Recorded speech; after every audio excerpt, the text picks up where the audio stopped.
I watched as my stepmother's eyes lingered on my boyfriend's lips, and in that moment, I knew our lives would never be the same. What happened next would challenge everything I thought I knew about love and family. Join me as I recount the day that changed everything, from innocent kisses to a tangled web of forbidden relationships. This is my story of desire, betrayal, and the consequences of crossing lines that should never be crossed. As I pulled up to my stepmother's house, butterflies danced in my stomach. After weeks apart, I couldn't wait to see my boyfriend Mark. We'd planned this visit ages ago, but now that we were here, a strange nervousness crept in. My stepmother Catherine greeted us warmly at the door, pulling me into a hug before turning to Mark. "It's so good to finally meet you," she said, her smile bright. I noticed her gaze lingering on him a beat longer than necessary as we made our way inside. We settled in the living room, chatting about my classes and Mark's new job. The conversation flowed easily, but I couldn't shake a growing unease. Catherine kept finding reasons to touch Mark's arm or lean in close when he spoke. At first, I thought I was imagining things. "Why don't you two get settled in your room?" Catherine suggested after a while. "Dinner won't be ready for an hour or so." Grateful for the excuse, I led Mark upstairs. The moment the door closed behind us, we fell into each other's arms. Our kisses quickly grew heated, weeks of pent-up desire spilling over. As Mark's hands roamed my body, I forgot all about my earlier discomfort. Lost in our passion, neither of us heard the soft creak of floorboards outside the door. We were oblivious to the eyes watching through the crack, drinking in our intimate moment. Eventually, we broke apart, breathless and flushed. "We should probably head back down," I said reluctantly. Mark nodded, smoothing his rumpled shirt. As we descended the stairs, a floorboard groaned. Catherine appeared at the bottom, her cheeks noticeably pink. "I was just coming to check if you needed anything," she said a little too quickly. That's when it hit me, the flushed face, the slightly disheveled hair. She'd been watching us.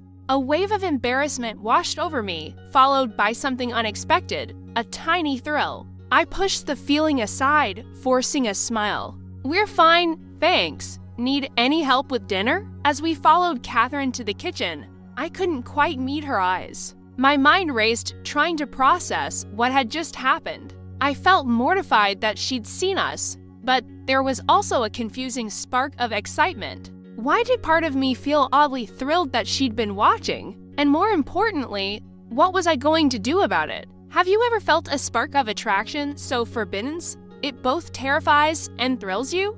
As night fell and we settled in for a movie, the air grew thick with possibility. 3 bodies, 1 couch, and a storm of conflicting emotions. It was a powder keg waiting to explode.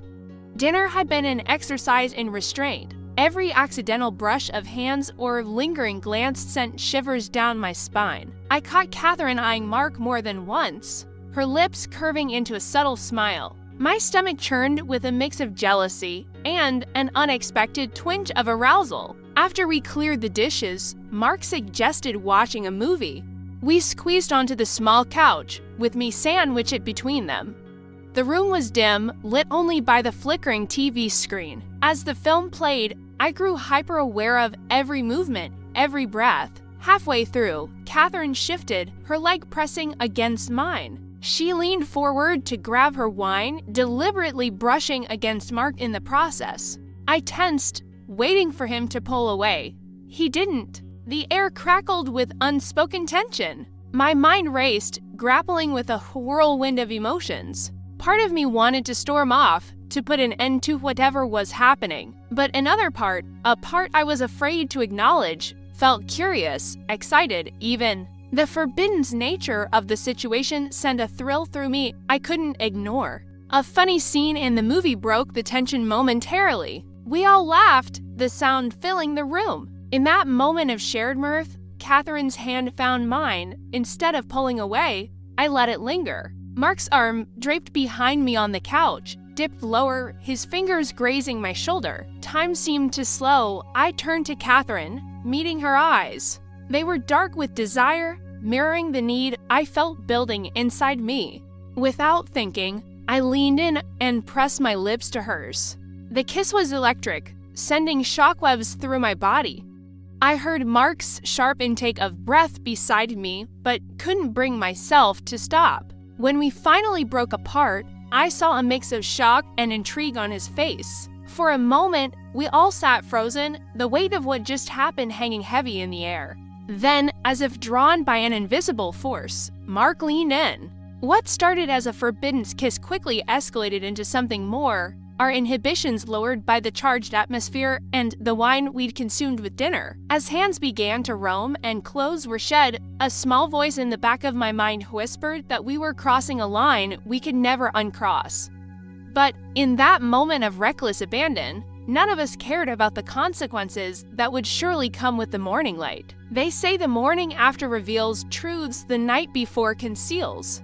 As consciousness slowly returned, so did the memories of our transgressions. The air felt thick with unspoken words and avoided glances. How does one face the day when the very foundations of their relationships have been shaken? I dragged myself out of bed, my body heavy with the weight of what we'd done. Shame and desire warred within me as flashes of the previous night played through my mind. The soft touch of Catherine's skin, Mark's hungry kisses, it was intoxicating and terrifying all at once. Breakfast was an exercise in discomfort. We sat around the table, the silence broken only by the clink of cutlery against plates. No one dared make eye contact, each of us lost in our own thoughts. The tension was so thick you could cut it with a knife. Maybe we should head out early, Mark suggested, his voice strained. My heart sank. Part of me wanted to flee, to pretend none of this had happened. But another part ached at the thought of leaving things unresolved.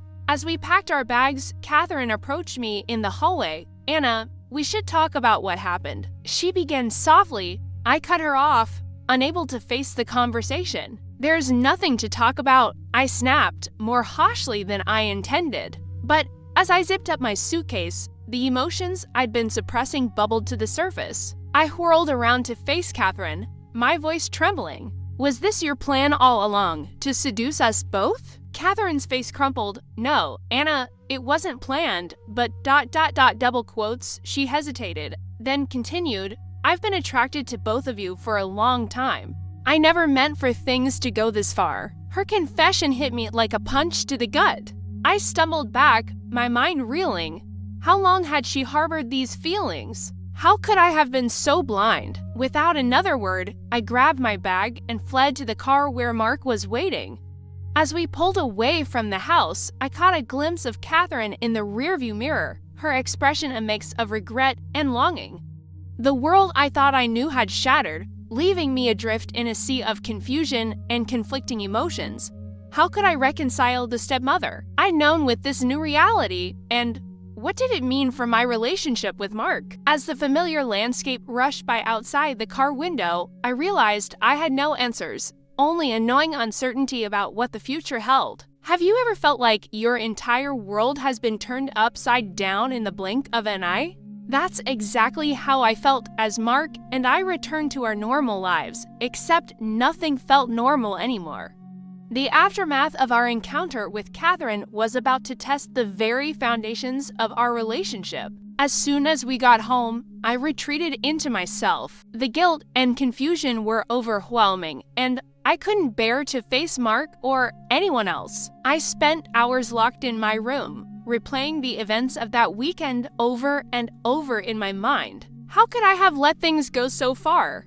What did it mean for my relationship with Mark? And how would I ever look Catherine in the eye again? Mark tried to talk to me about what happened, but I shut him out. Every time he brought it up, I changed the subject or made an excuse to leave the room.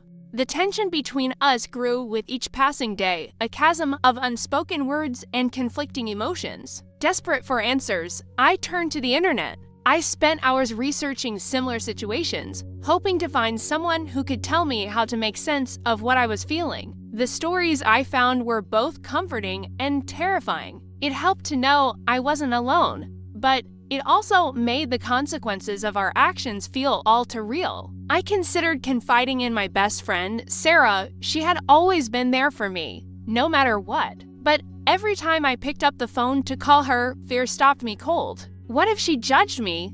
What if she couldn't understand? The thought of losing her friendship on top of everything else was too much to bear. As the days turned into weeks, the strain began to take its toll. My grades started slipping, and I called in sick to work more times than I could count. Even simple tasks like grocery shopping or doing laundry felt insurmountable. The weight of our secret was crushing me, affecting every aspect of my life. Finally, after a particularly rough night of tossing and turning, I knew I couldn't go on like this. When Mark came home from work, I was waiting for him on the couch. "We need to talk," I said, my voice barely above a whisper. And so, with tears streaming down my face, I opened up about everything I'd been feeling, the guilt, the confusion, the fear, and yes, even the lingering desire that I was so ashamed of. To my surprise, Mark listened without judgment. He shared his own conflicting emotions, and for the first time since that fateful weekend, I felt like we were truly connecting again. We both agreed that we needed help to navigate this complex situation.